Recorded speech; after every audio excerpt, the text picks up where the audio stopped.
Hello everyone, Mike Schweitzer here with a reminder to help support Paris Auto Speedway by keeping them open during the California DWR project.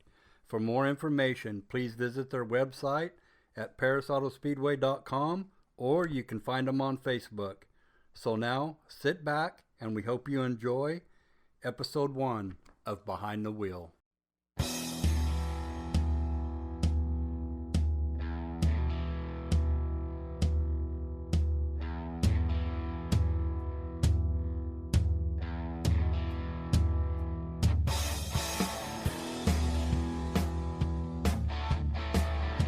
Hello everyone, and thanks for joining us on the first edition of Behind the Wheel.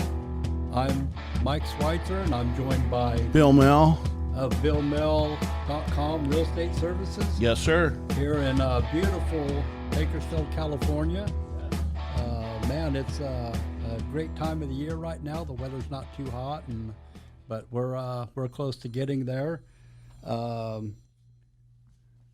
Yeah, so Mike, we're the name of this podcast, Behind the Wheel. What is this all about?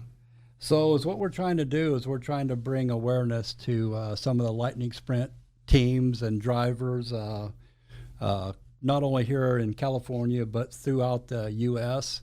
I've talked with a lot of people that have showed a lot of interest all the way from Colorado, all the way to Indiana.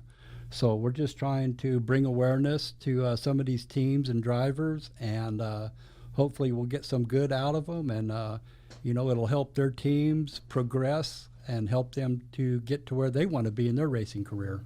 Nice. So when you say lightning sprints, somebody like myself, I'm not totally schooled in the racing. So are these the guys that are like the NASCAR guys, or what are these guys?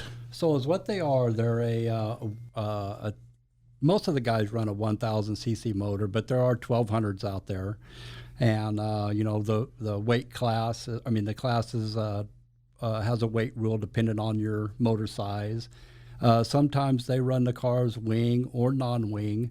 They're a production motorcycle engine, and it's really the best bang for your buck, really, as far as racing goes, I think. A lot of other classes are very expensive, and the Lightning Sprints is something that, pretty much anybody could really get into. And, as you progress in your career Lightning Sprints, your equipment gets better, you upgrade your cars and things like that. But it's a division that's very, very competitive.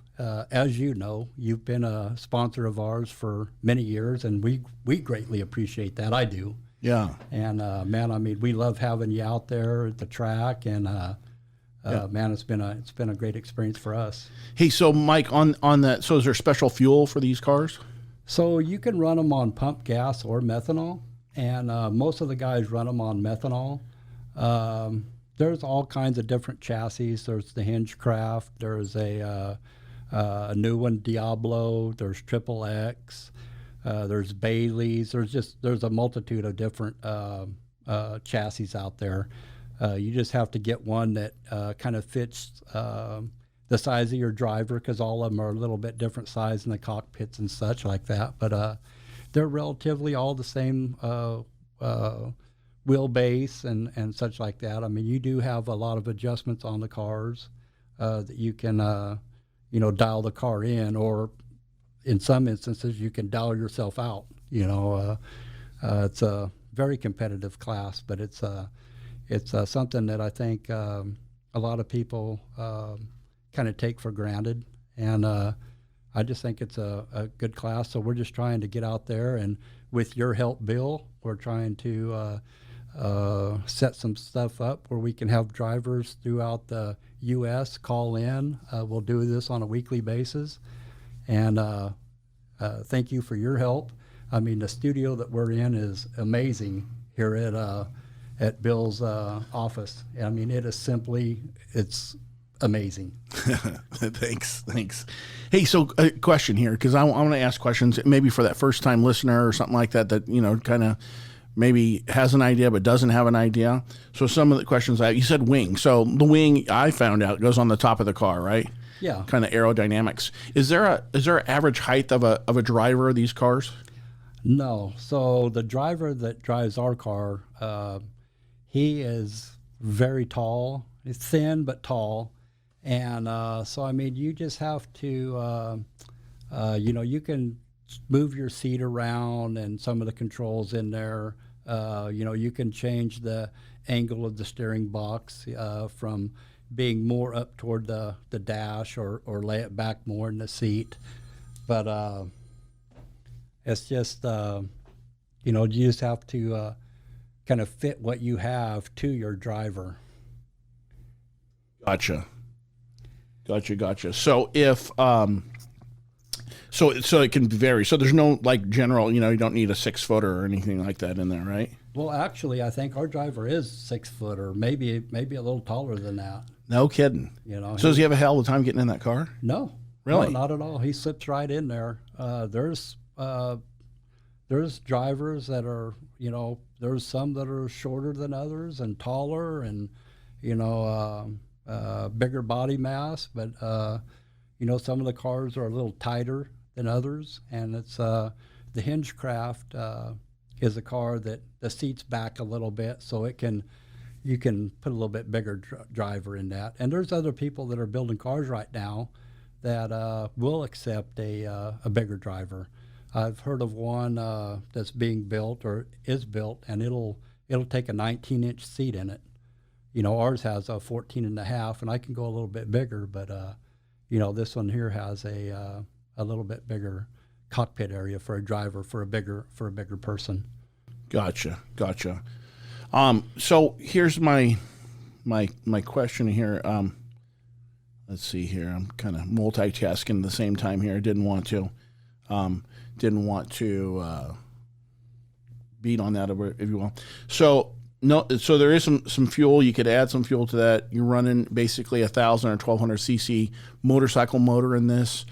So the Lightning Sprints, I've seen some smaller cars and I've seen some bigger cars. Maybe these are the bigger cars of the winged cars, or the kind of. Well, the classes kind of vary. So they run farther north from Bakersfield. They run a 250 cc class, and that's kind of pretty much dead, I think. But then they have a magnitude of 600 cc classes, from a stock and to restricted, stock, and then multi. And gotcha. then from there, you move up kind of to the Lightning Sprints, and then from there, you have midgets and then sprint cars, and there's a magnitude of different sprint cars, wing, non-wing, 360, 410s. Yeah. When you say midgets, you're not talking about the little people, right? No. Okay. No, Awesome. Not the little people. Awesome.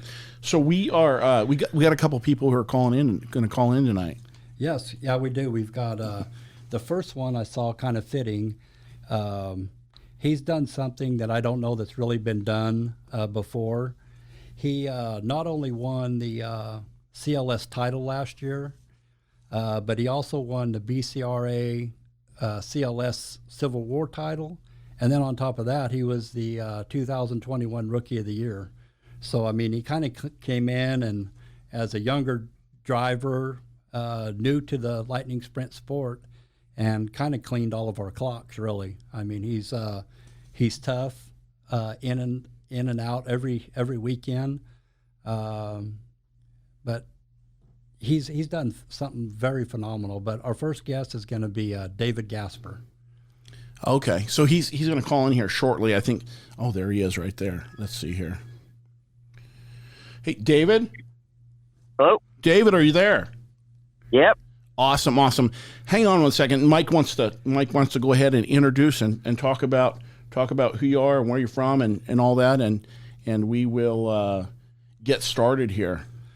All right. Go ahead, Mike. Hey, David, how you doing this afternoon? Good. How about you? Good.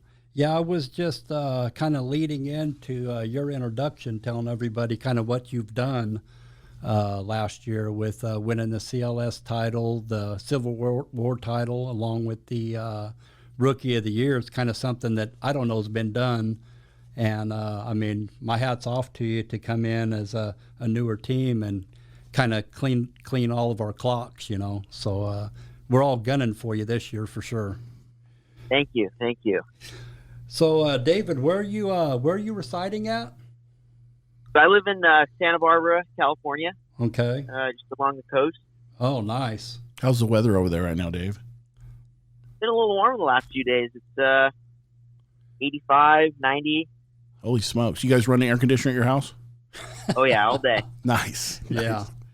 Yeah. Well, when you come to Bakersfield, it's going to be a little warmer than that. A little bit, yes. Yeah, it's definitely a lot warmer out there than it is out here. So, David, again, how old are you right now? I know you just had a birthday. Yeah, I just turned 17. Wow. Yep. So it's treating me well. Good. 17. So how long you been into this racing?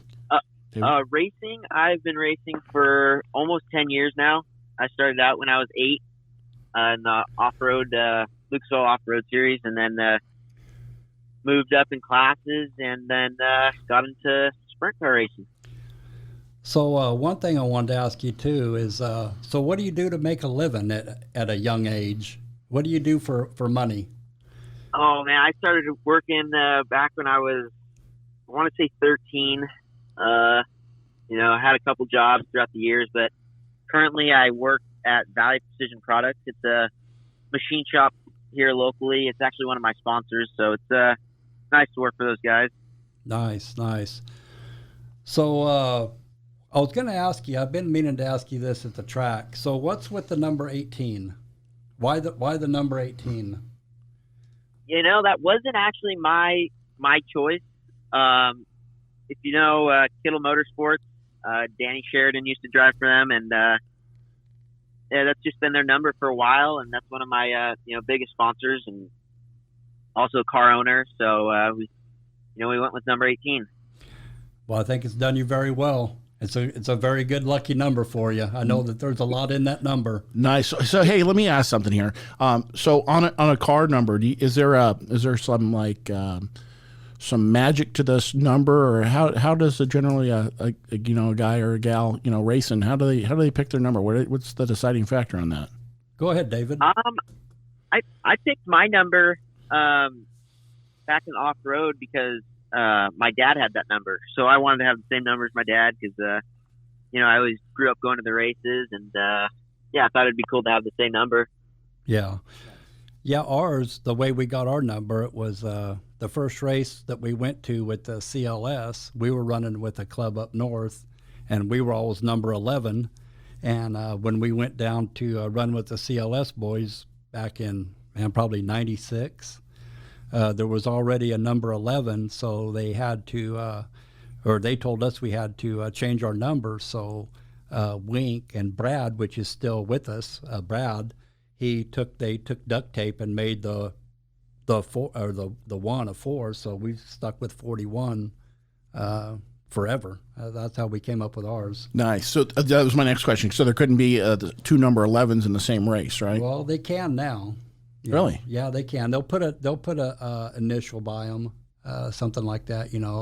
Usually like the driver's last names. Like, so if it was like Schweitzer, you'd put a S. 41S or whatever. Nice. Nice. So David, let me ask you this one: what's your favorite track that you guys run on? Oh man, it depends. If we're running non-wing or wing. With wing, Ventura's been coming around for us. We've been having better luck there. Got our first win there this season, so I'm starting to like Ventura a little bit more with the wing. That's got to be definitely one of my top tracks. But or Merced.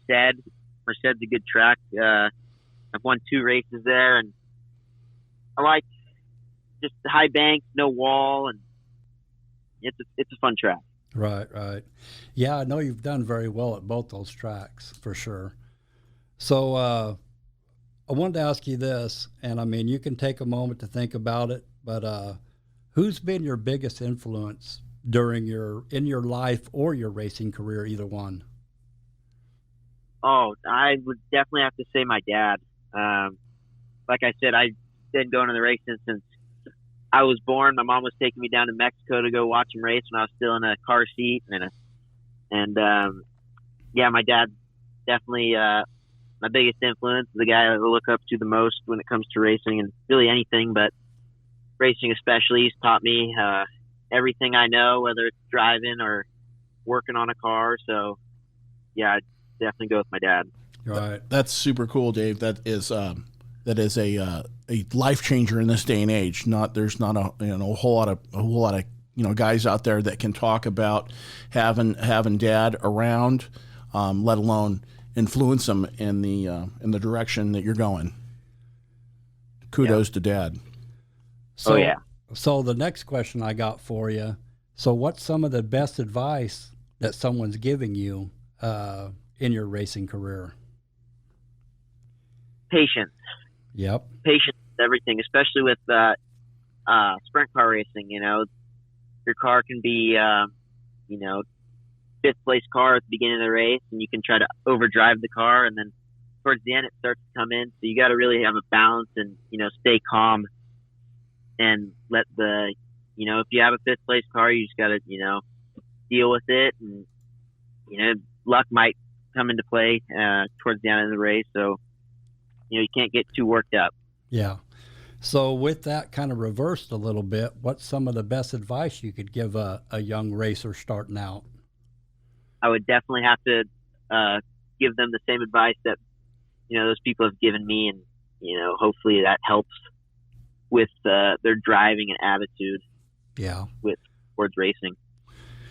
Yeah, I didn't know if you knew this or not, but Bill has been a longtime friend of mine. He's been in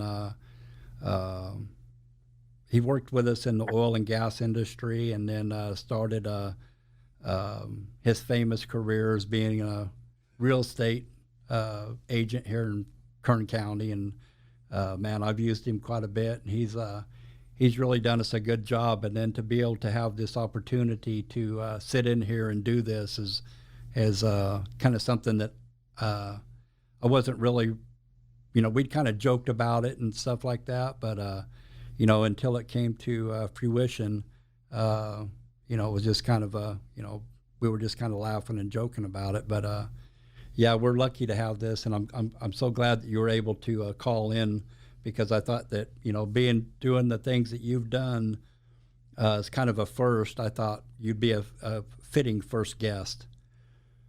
Yeah, I think this podcast is a great idea. There's not many of them out there at all, and see a bunch of them about sports and all the stuff that's going on, and I think that a lot of people will take this podcast and be able to something a little different than what you see out there normally. Yeah. Well, we're trying. Bill's been doing this for a while with his son, is how it started out. And then, like I say, we got this opportunity, so we're going to take advantage of it and see what we can do to make it work. Like I was saying early on, is we're not just going to do it for the California drivers. We're going to reach all the groups, all the clubs. We're not just going to do the drivers. We're going to get some officials and some of the club presidents as well. Hey, Dave, question. I was just thinking, so what is your, what's your long-term goal with this? For racing, World of Outlaws would be, definitely one of my goals. NASCAR, I've always, I like NASCAR a whole lot. And so, one of the two, as long as I'm racing, I'll be happy. But yeah, those would definitely be my goals. Yeah, nice. I get that totally. I ride a Harley, and I'll tell you, sometimes some of those higher speeds are what gets me home on time and gets me a calm, cool, and collective. It's kind of like your fix, kind of like your caffeine. It's an odd thing, that speed, but I get it. Yeah. Yeah. So, David, do you have is there someone you'd like to thank, sponsors, or someone that's been helping you and your crew, or your whole crew? Somebody you want to give a shout out to? Yeah, if I could thank my sponsors, Kittle Motorsports, they've sponsored me since I started back when I was 8. And once once this off-road series started to shut down, if it wasn't for them, we wouldn't have gone this route. And so can't thank them enough for all their support they still give me today. And Rattlesnake Ridge Gaming Company, Valley Precision Products, my boss and one of my sponsors, Martine Roofing, Certified Construction, B2 Designs, and Capital Label Company. That's my brother's company. But then my crew, Rowdy, Dwayne, and Harrison, they've been helping me. Harrison's actually new to the crew, but Rowdy and Dwayne have also been helping me since day one, so I can't thank them enough. Yeah. Nice. Hey, Dave, what do you think? I'm just kind of thinking about this off the cuff here.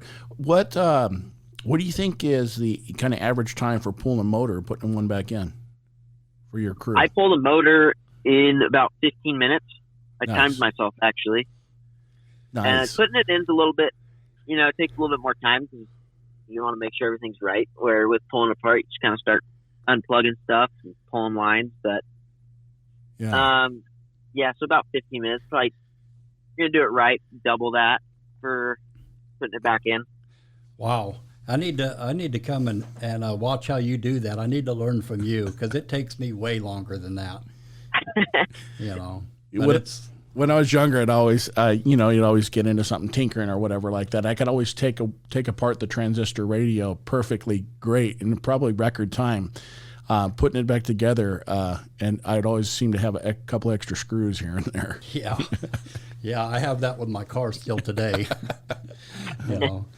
But I'm hoping that this thing really kicks off with as we get going, and I know that we're kind of I'm new to this, so I'm kind of feeling my way, and I'm learning a lot from Bill, and we've had some good help. I've talked with a lot of people, with Scott Delosio a little bit about things, and I've talked with Jason Berg and that runs that Minn Kota thing, and we're going to try to get up there and run that. We'd like to anyways, but it's just a matter of timing and money. Yeah. With fuel prices and everything the way they are. Unfortunately, it's a terrible thing right now. Even though that, we both came from that industry, we don't like seeing it the way it is right now because it's too hard on everybody.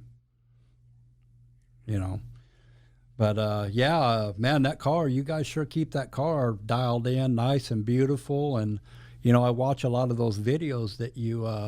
You don't post a lot of them, but I watch the ones that you do post from your in-car, and man, you man up on that thing. You really manhandle that car sometimes. You do a great job behind the wheel in that thing. Thank you. Yeah, I think a lot of that off-road stuff, translated over to the sprint car stuff. I'm used to big holes and rough racetrack. So when the track gets rough in the lightning sprints, it's I think it definitely plays out in my advantage. Yeah. So, question for you. So, a rough track to a smooth track, is that more water or less water? Oh, it can be both. More water because, it starts to create divots, dirt softer. It's more water. More water kind of creates like I did some dirt work when I was a time or two when I was younger. So, a lot of water would create some pumping, if you will, is I think what they called it. Yeah. Yeah. Yeah, we had that problem at Santa Maria last year. We ran with, I think, CRA, and there's a water main running through turn 1 and 2, and it broke, and track was flooded. And that was probably one of the roughest tracks that we've had. Wow. Sure. If I remember right, I think AJ won that one. Wasn't that the last one there? So, I think so. Oh, that's after my tire fell off. Oh, yeah. Yeah. Yeah, lately there's been a lot of them tires falling off. Well, actually, my axle snapped. Oh. Yeah, that was. So. Wow. We can't give anyone the nickname Lugnut just yet. Yeah. Well, that car, you guys sure do a good job with that, and hopefully, you get to where you're going, and if you do, don't forget us little guys, because we're. Oh, I won't. I don't think I'll ever make it to the World Outlaws. I'm kind of on my way down and out rather than up like you younger guys are.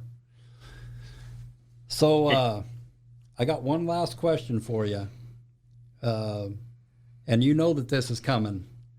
So, all in fun, you're in the main event, sitting and staging, and you get to send one car to the back. Which car are you sending? At Bakersfield, definitely that 41 car. Oh, I knew you. I knew you. I had a feeling you were going to say that. So. Oh yeah. So if those guys that set that thing up, I think they know what they're doing. So. Yeah. Driver's pretty good too. Yeah.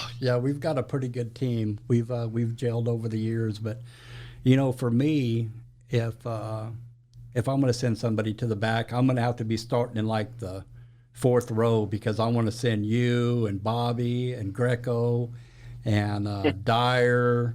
There's a bunch of cars I want to send to the back. I don't want to have to deal with you guys. You guys put a lot of pressure on me. There's a lot of fast cars this year.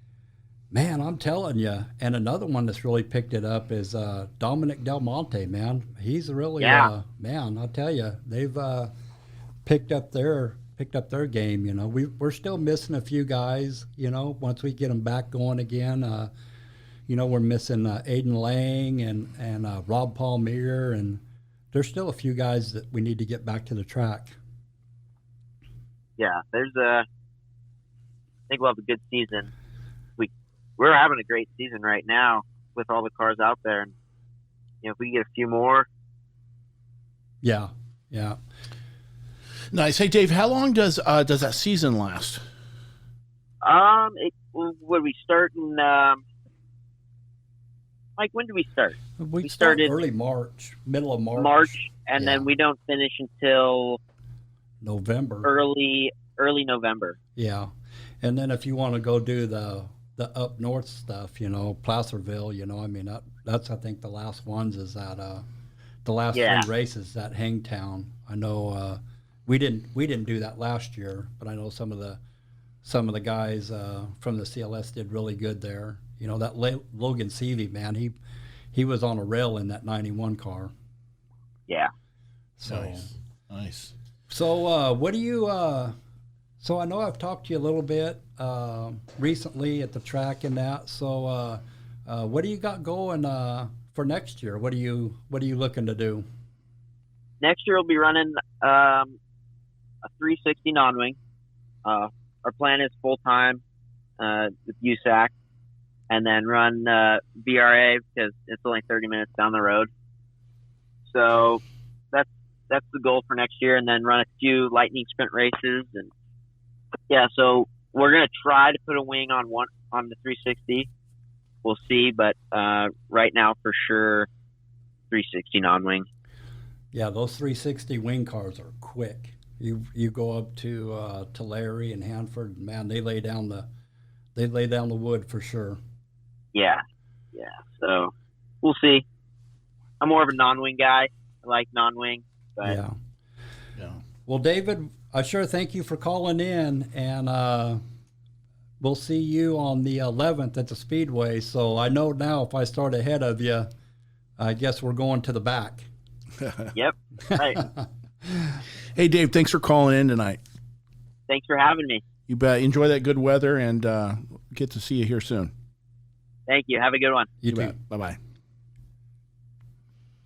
Man, that was crazy. That was good. So we're like 20 minutes in, 28 minutes in. So we're right there. I got we got Chris. Chris going to call in a little sooner. I got Chris calling in here shortly at about 6:30. Bill, So you nailed it, man. You're on it. You're on point, dude. I just normal stuff is I just wanted to ask, some of those questions, if you will. Yeah. And some of the stuff that maybe, I'm not into not the racing guy, Mike. And Dude, you did great. I want maybe somebody out there that's interested in the racing sport too, and they want to ask those questions, and I want to ask those questions for them. I didn't know that the season ran from March to November. Oh man, it's just long. kind of didn't. Yeah, it's a long season, man. It takes its toll on you for sure. Didn't think about. Hey, so, here's a question. So like when actors, they kind of like a good luck. They don't really tell each other good luck. They say that go out there and break a leg. Yeah. Is there something they say in the racing industry that they obviously don't tell them break a leg, right? Or no, we just usually give the fist bump or something. We just as you're for me, I'm not a driver, and so a lot of times if I walk by somebody I know has been struggling or somebody that's even on point, or having a good night, I'll just give them the old fist bump. And that's kind of what everybody does. Okay, so nothing like, hey, good luck, Oh, they do. We tell everybody good luck and the fist bump, and stuff Right. like that. But other than that, I mean, it's the best way to explain lightning sprint racing. I explain to people that have never been to the races before or have no racing experience. It's like a game of football, but all the teams are on the field at the same time, and everybody's trying to score. Nice. That's the best way. I mean, there's cars everywhere, and you've got fast guys, you've got guys that are struggling for the night, you got guys that are toward the back, that have been there, like what we did. I made a terrible mistake with our transponder and put ourselves to the back one night. And man, trying to work your way through that field of lightning sprint cars is very, very competitive. No matter where you start, it's very difficult to make your way to the front. Really? Oh man. So like I see, kind of like in NASCAR, they can make their way to the front and make their way up top. You can, but you've got to have A teammate? Yeah, no, you don't want no teammate. Okay. You want to be as far away from everybody as you can. But so you got to have a good driver, a good crew, and you've got to have 95% racing luck, because one of the other drivers can get tangled up with another car or have a mechanical failure, and it can collect a big part of the field and take you out. And even though you weren't the cause of it, you're involved in it. So now you get a flat tire and, leave the track or whatever, or you get... Takes you out the game. Yeah, it can take you out of the game, especially going upside down. I mean, that's terrible. you Yeah. know? So I had never. So when I was younger, I remember that the guys would go to the races, especially when I started working in the oil fields. They go to the races. Talked about going to the races. We had Mason Marin, so they go to those races too. And I didn't. My old man wasn't around, so I didn't know. It wasn't passed on to me. Races and stuff like that. Football, sports. It wasn't a thing. So. I had so when you asked me to be a part of what you guys had going on, I was like, yeah, heck yeah, man. In this day and age, I like to be of service, and if that can help you guys to go forward, I'm for it for sure. But it's the only event that I've ever been to that I had to take a shower before I left to go to the event, and then I got to take a shower when I get home too. I never had so much Yeah. mud and dirt and dust in my, I ain't got a whole bunch of hair, but man, that thing, it seems to collect in your ears, your eyelids, and man. all kinds of stuff. Well, yeah. I mean, that's a part of dirt racing. Is that's the thrill of it. Is the dirt.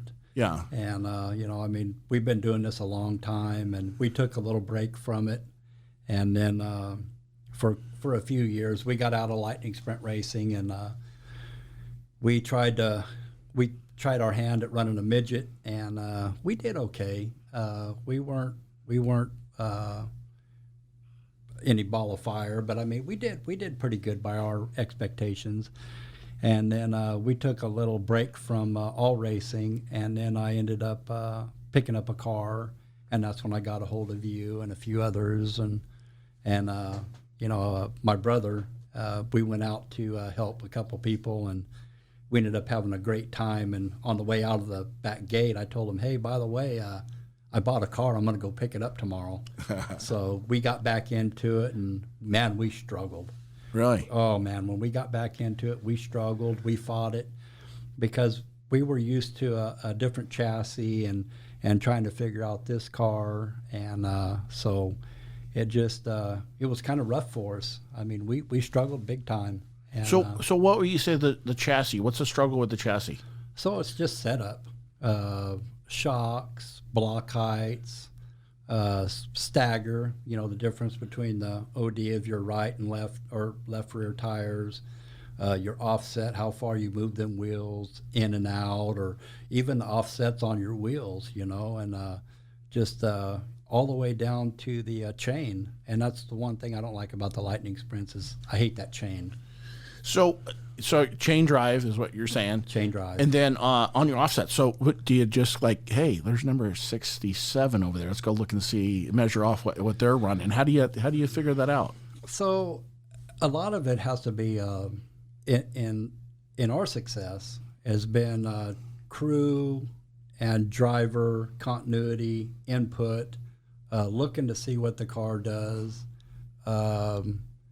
That's the one thing is you can get an idea from other people, but what works for them may not work for you because there's different driving styles. Yeah. Everybody's a little different, And that is where your driver comes in, how you fitted him into the car, how he fit in the car. Yep. And then how he races, and then how he his aerodynamics to the car, or, if you will, I guess. Yeah. So a lot of times, like when our driver will do double duty, a lot of times when he gets out of the car, we ask him, what do you feel? This is what we saw on his way to the next car.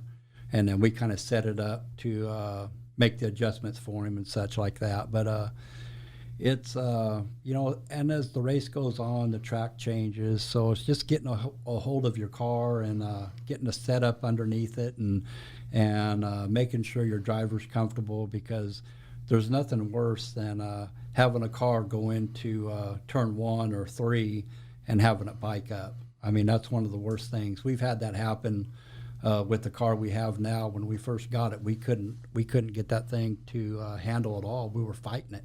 Really? And oh man, we were about ready to quit. And we had the other car, which was, it was like riding a bicycle. But the 41 car, oh my gosh, we fought that car so bad. And we were all ready to quit, and we just kept hanging with it and such. But we got it figured out, and we've made some changes to that chassis, and it's been a good car. I mean, it's what we want now. Yeah, that's it is. It's been neat. We got some pictures here in the office of the car, and I try to explain, to some people, because racing's not my number one go-to, if you will. I'm kind of new to the whole idea of it all together. And so when I try to explain that to somebody who's minus zero experience, I'm like, yeah, that's my car. I sponsored that car. It's my Mike.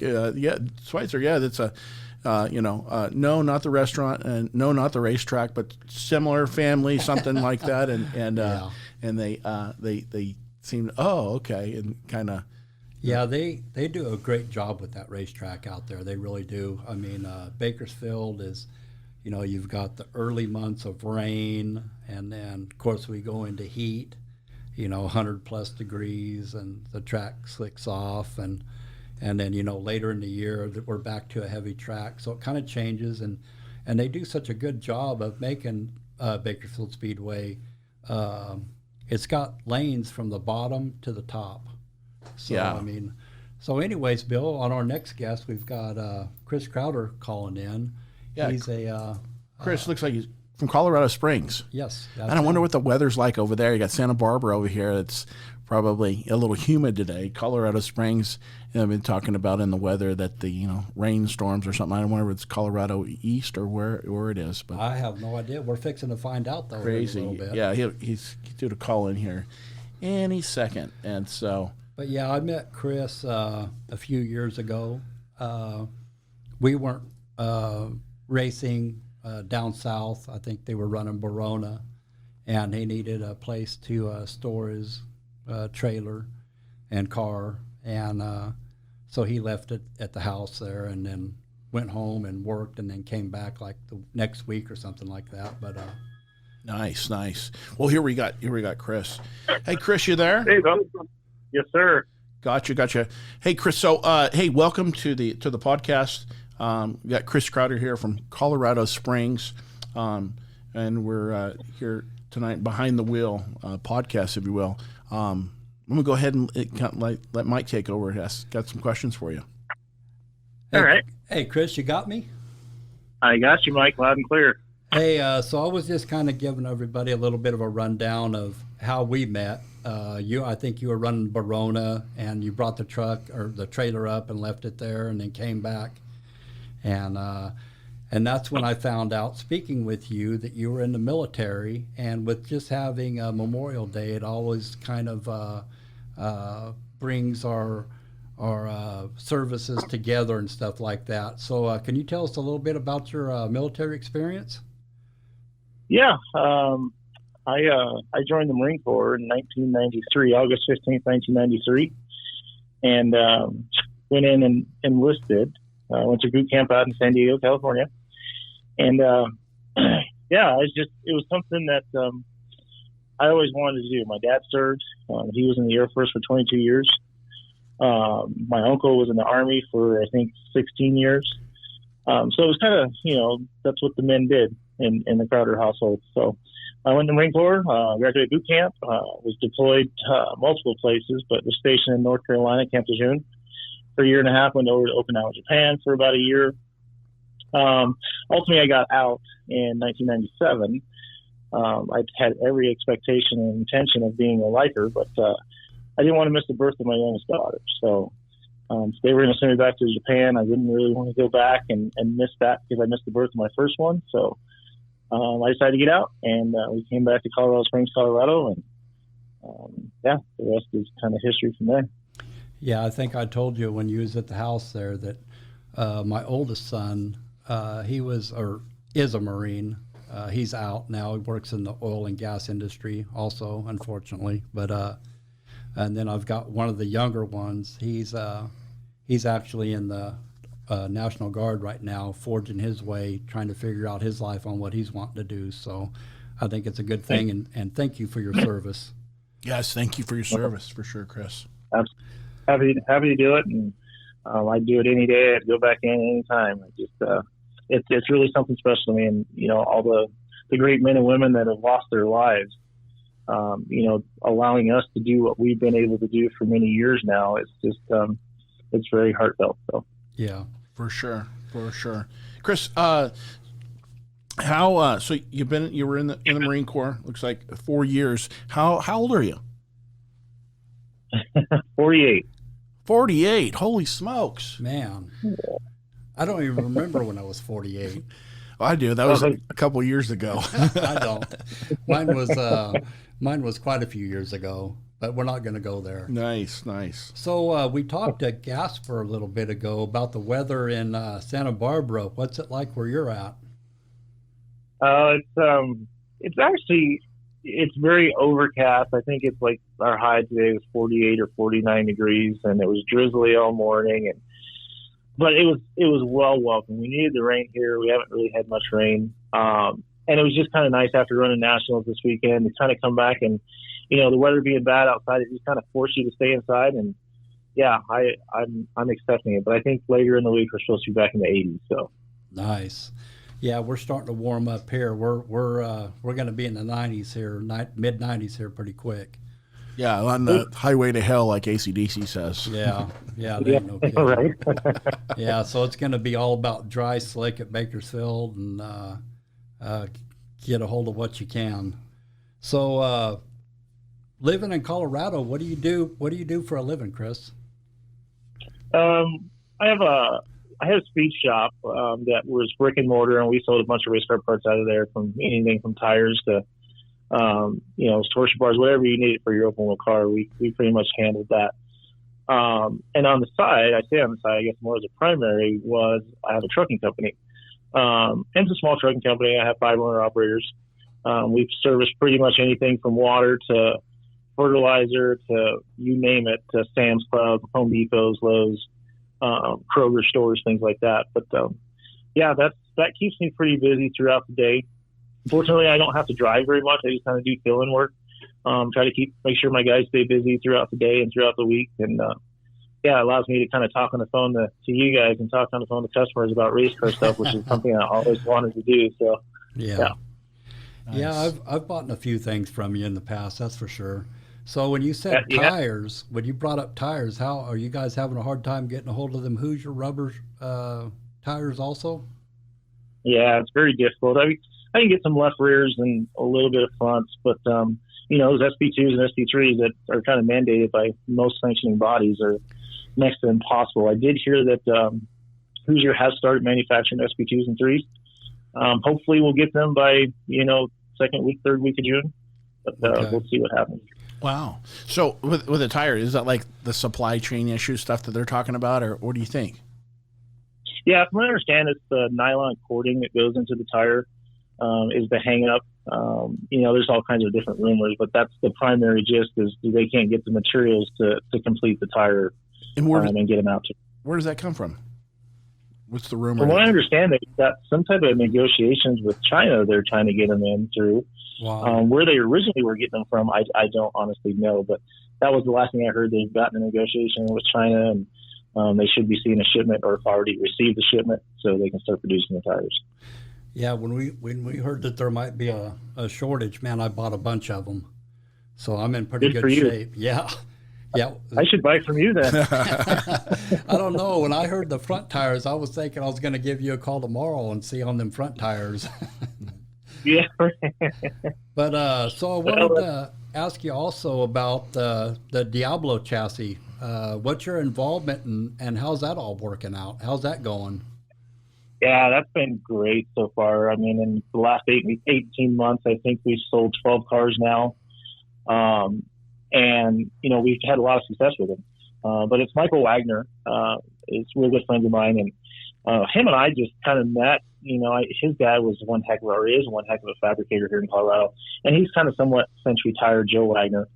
And Michael has been dabbling a little bit in sprint car stuff. And, he's just turned out to this, amazing fabricator and chassis builder. So, but he hadn't really done a whole lot, in our class, the Lightning Sprint. So I approached him one day and I had some ideas of what I would like to change or see in a car, what I'd like to do. And his TIG welding abilities, like I said, his fabricating abilities are just amazing. So we came up with some ideas. He wanted to make the car a little safer. I wanted to make the car obviously faster. And then this is what we've come up with. And we've had a lot of success to this date. Nice. Yeah, that was one thing that I talked to Gasper too prior to speaking with you was, kind of what we're trying to do is bring a little bit of awareness to the Lightning Sprints and the drivers and the teams and such like that. And Bill has been a longtime friend. I worked with him in the oil and gas industry, and then he left us to become the real estate guru of Bakersfield. And so he had this studio, and I was just kind of joking with him, on some things, and he had this studio all set up. It's awesome. It's beautiful. And so we were talking about doing something with the oil and gas industry, a podcast, and man, right now that's a very touchy a subject. Touchy subject, yeah. Oh man. Sure. Yeah. So. Sure. So we started this thing. A client of mine had a podcast, and I went to go look at his studio. He's like, "Hey, come check out my studio." I took out his studio. I was like, "Holy smokes, this is really cool. Like, this is kind of neat, and this is a thing." I'm like, "Wow, how do I think I'd like to do that." He goes, "Well, what are you going to talk about?" I said, "I really don't know what I'm going to talk about, but I got the idea. So, if you build it, they will come." Yeah. And so we used some pandemic checks, if you will. I don't know what we call them, the Trump checks, the Biden checks, or whatever. But we had the COVID checks. I won't call them that. That's a good There one. you go. And use that to build this, put together the studio with everything that my client said. Here, get this, get this, get this. I'm like, wow. So not a bad deal. I'm super excited about the opportunity that it'll present for myself and for other folks, whoever has the ability, the want, or the need. Yeah. Well, I'm glad that you guys are doing that.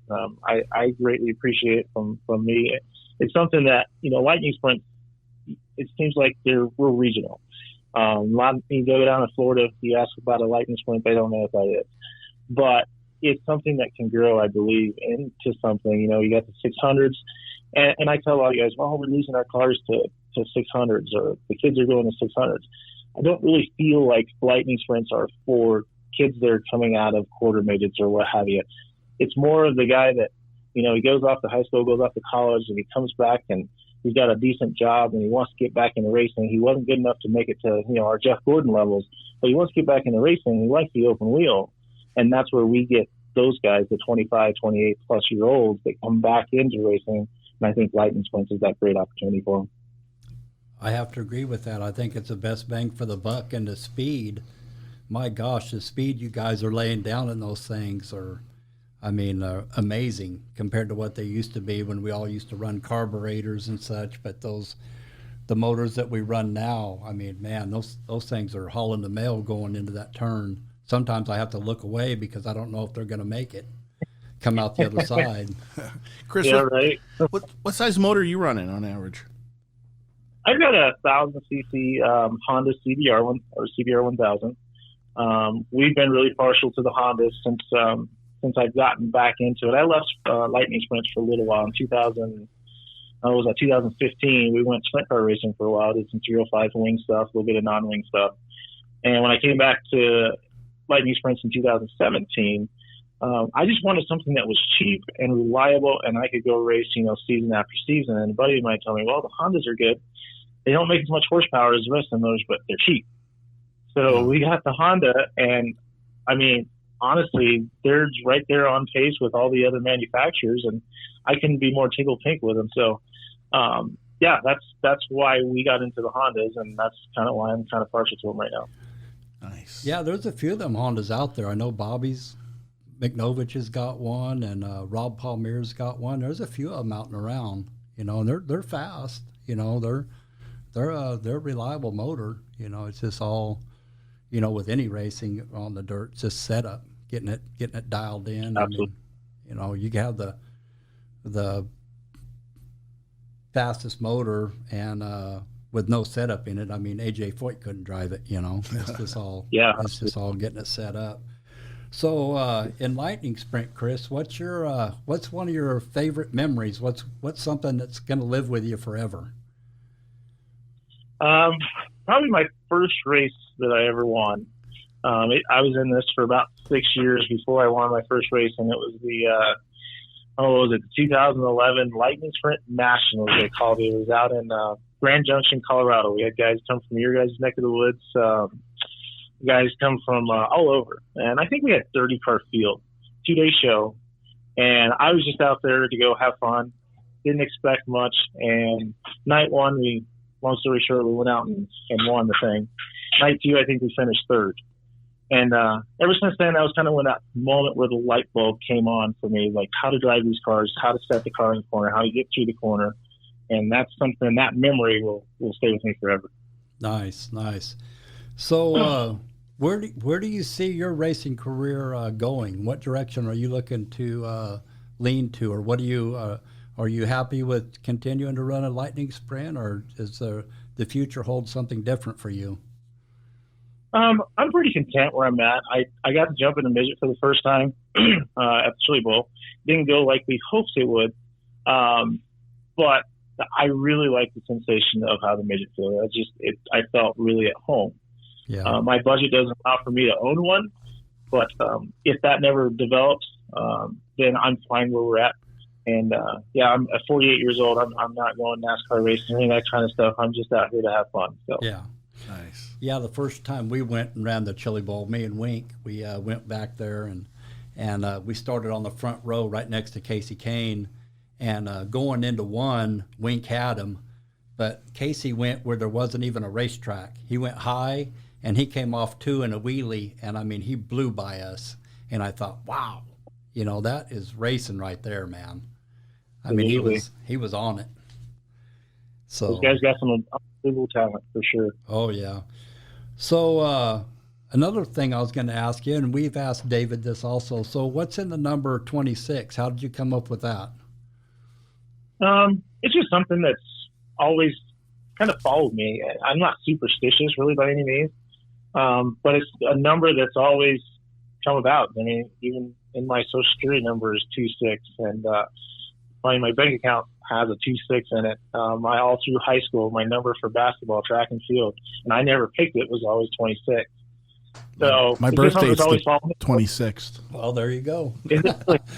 So now you're going to be sponsoring Chris Crowder instead of the Schweitzer Group. Big I 26. It sounds like we're kind of done then. But yeah, so when so I was telling David, so with the 41, it used to be the 11, and back then they wouldn't let two cars on the track with the same number, so we changed it to a 4. Wink and Brad did. And then the 91 car that we had, kind of like you, the 9s have run very frequent in my life. My birthday, the month, my daughter's birthday, my son's, my other daughter's, the year she was born. So that's why we went with the 91 on it. So, Right. but as long as you've been racing, I know that you've traveled abroad quite a bit. Who is your biggest influence in your racing career? Who would you say that is, or in your life for that matter? Ooh, that's a tough question. I obviously my dad's been, aside from racing, he's probably the biggest impact in my life, and raising me. And not many people know this. I was adopted.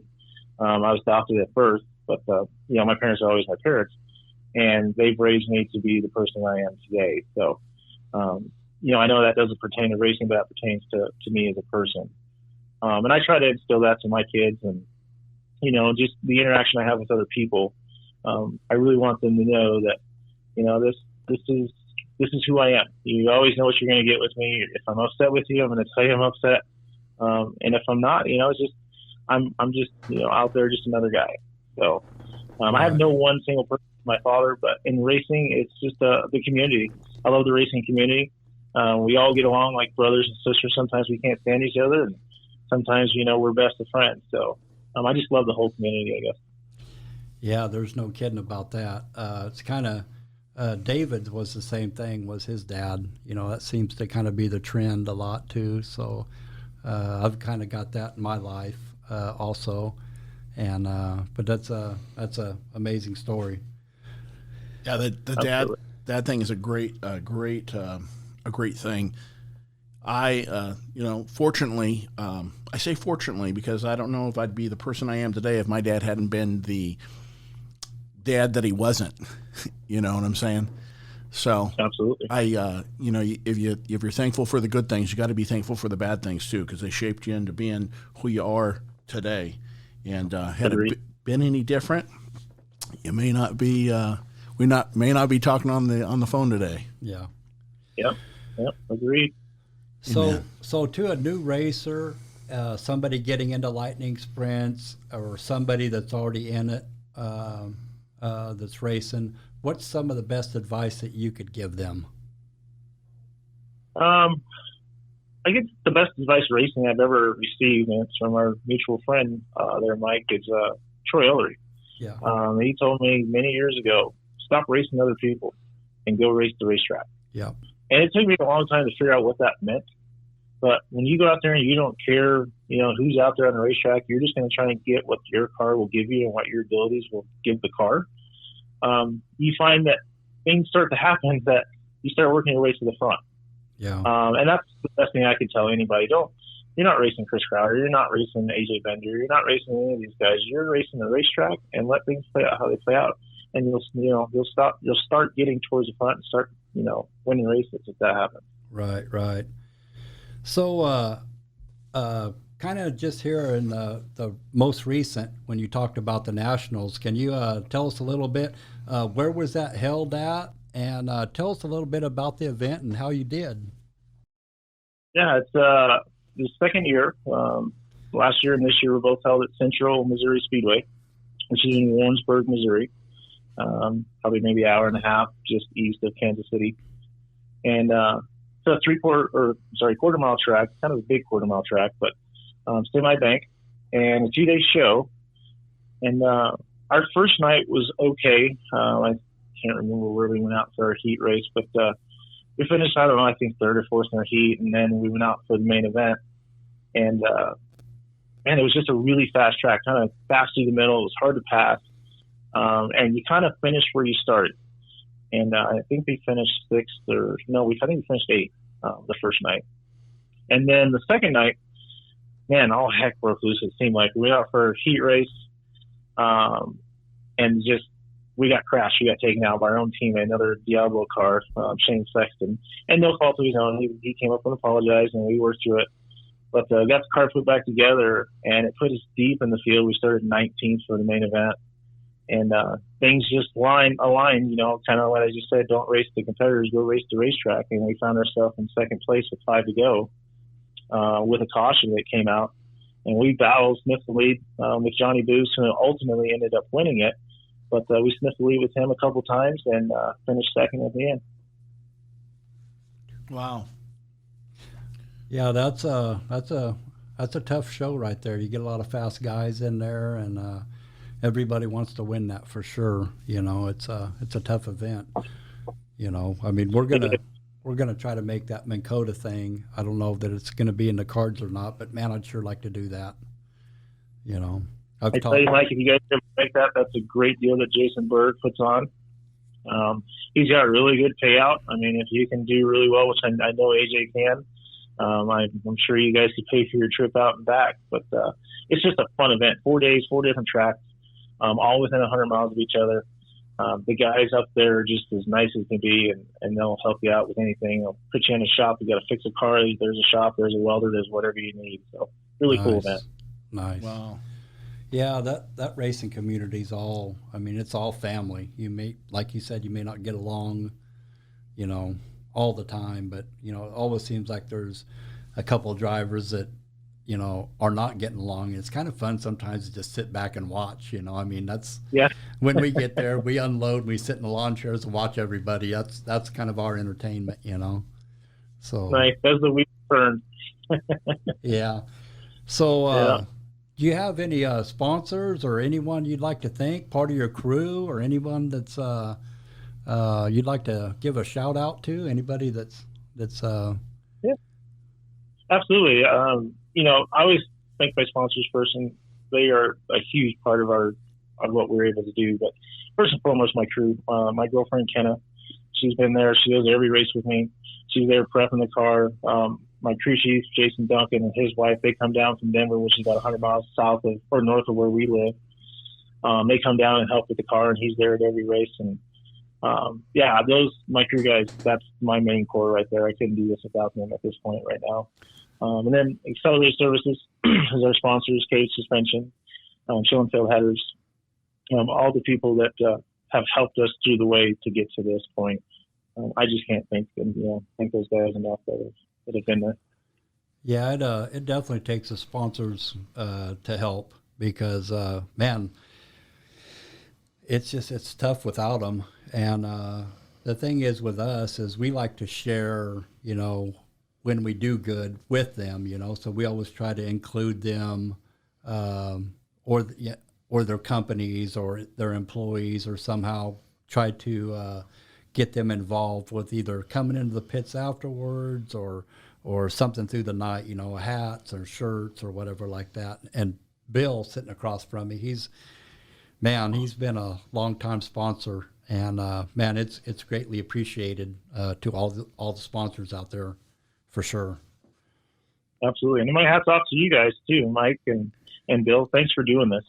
Thanks for, giving the little racers the opportunity to, get online or get on the internet or get on a radio talk show. I mean, we're not, ESPN on Sports Center, but I think this is what makes racing what it is in our little communities. Make that little guy feel like, he is on Sports Center. Let him be able to talk about his team and his car and his sponsors. I appreciate you guys doing that and making this opportunity possible. Yeah, this all came about pretty much from Bill. This was all kind of Bill's doing, and we talked and kind of. at first I was just kind of joking about it, and then the more I thought about it, I thought, man, what an awesome opportunity to be able to do it with Bill. Because so Bill was doing this podcast with his son, and are you still doing some, Bill? Or We got about 8 episodes down, and then my son. I'm selling real estate, so I've been in real estate for about 18 years, and what greater hoorah than to say, to have your son follow kind of in your footsteps, especially coming from, the upbringing that I was in. I was like, wow, I've really done great stuff. And my son, earlier this year decided that he wanted to go a different direction after, being pretty successful in real estate for the last couple of years. And he decided he wanted to be a police officer this year. So he's in the academy. As of today, he's probably about eight weeks in, I think, in the academy, and not my first choice for him. But I wanted to start a podcast that was called Donuts with Dad, and it was a kind of like a father and son could share some of those experiences. What have you learned, and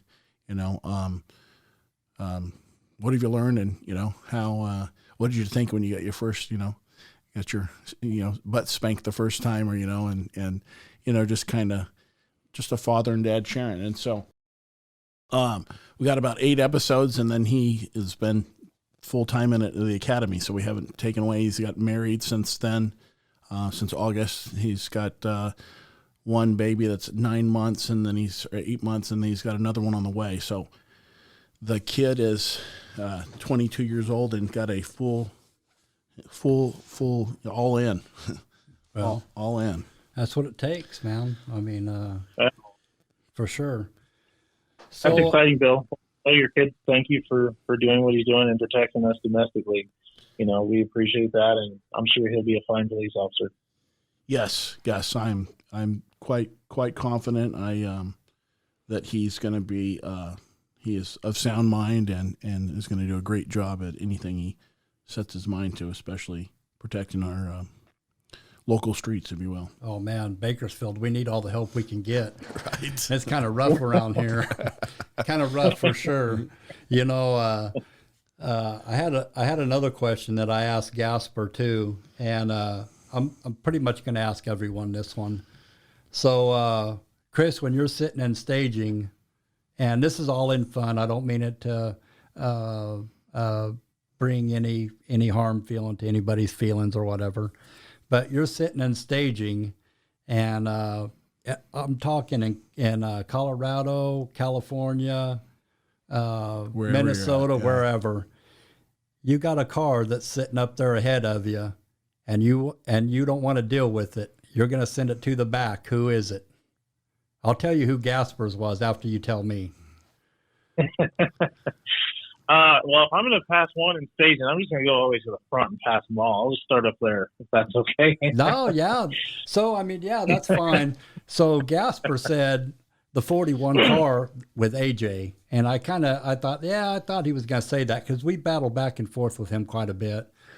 And I told him my pick was I'm going to need to start about 3 rows back or better, because I want to send Bobby and Greco and Dyer and everybody. I want to send everybody to the back.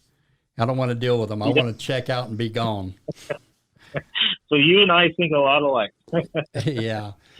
But yeah. But I think I'd have to go with Gasper. If we're out there with you guys, AJ's probably the toughest competitor that I've seen race in the last couple of years in your equipment. I mean, that kid is just on fire, from a midget to a sprint car. I mean, he's winning everything left and right. So that's a very good pick, the Gasper pick.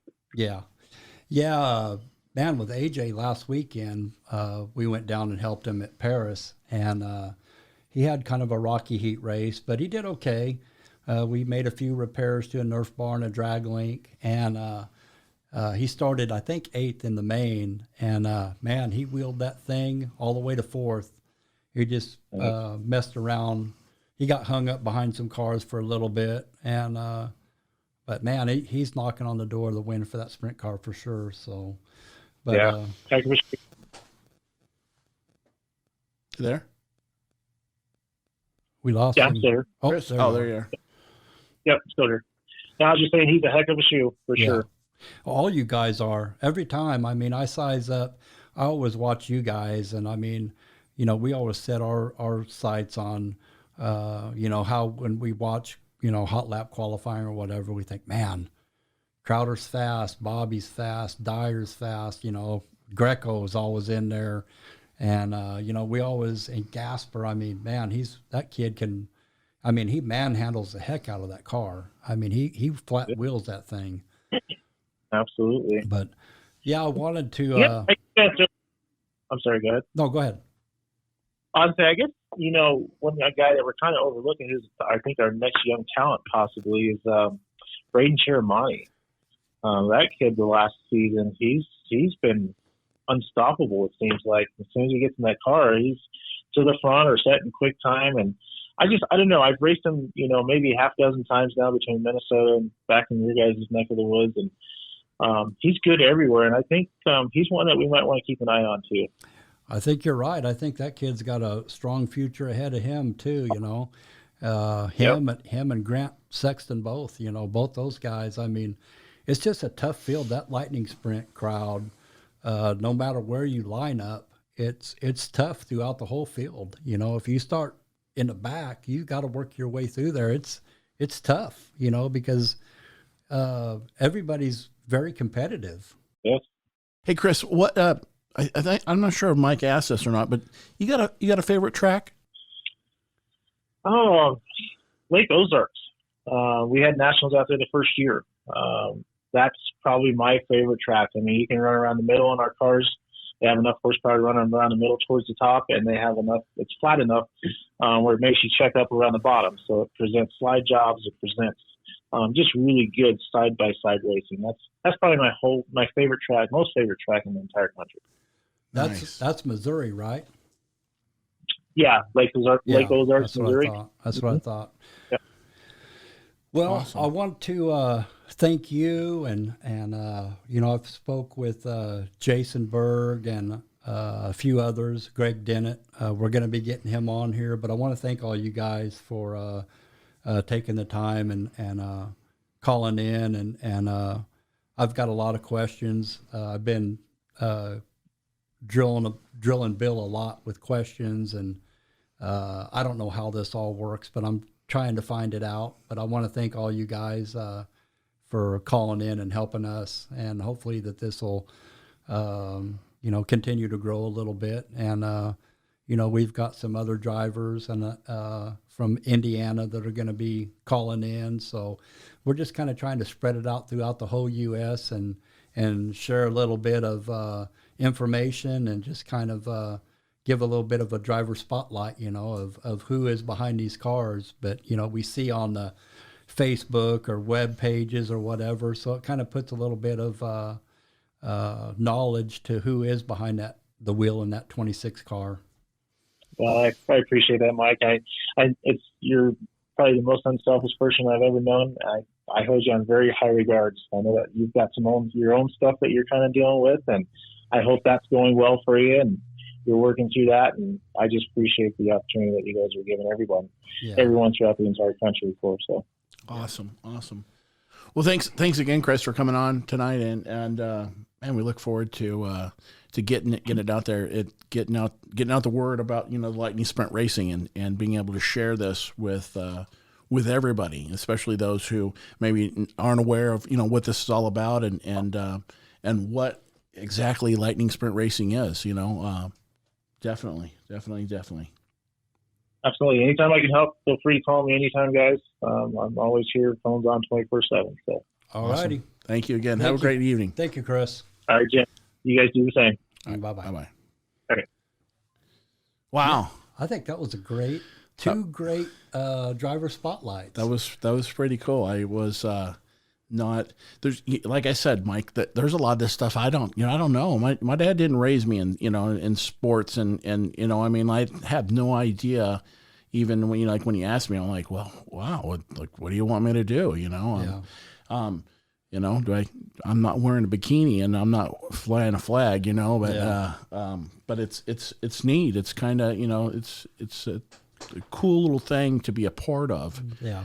if you will. And man, I like that both the callers tonight were talking about, dad being influenced, being Big the time. influencer. I couldn't imagine. Couldn't imagine not being in Darby's life, if you will, Yep. and being part. I was being able to be a coach for baseball and being able to be a part of his football a little bit, and I just wanted to make sure that he had all the positive influences and experiences that were allowed to a young man to be able to say, hey, I made it this far to prison, with the help of my dad, or I didn't make it to prison with the help of my dad, or whatever variation of that story is. I definitely wanted to be in there and be a part of that. So, well, a lot of the questions too were some of them were the same, and they had different answers. So, we've got different questions to ask. Some will be the same, and we got a lot of new ones. So we we'll do this again, and we'll contact a couple more. And we're not just going to hold it to, like I was saying, California. We're going to spread this thing out from coast to coast, and hopefully we can drum up a little bit of support for these guys and gals that race these cars. And, maybe it'll bring a little bit of sponsorship to them one way or another, or, whatever the case may be. But, I think it's a good thing. I'm excited to get the word out. I'm excited for what we got started here. Yeah, we'll see how it works out. I've been a nervous wreck, and thank you so much for helping guide me through this. But Thank you. I think it'll get better.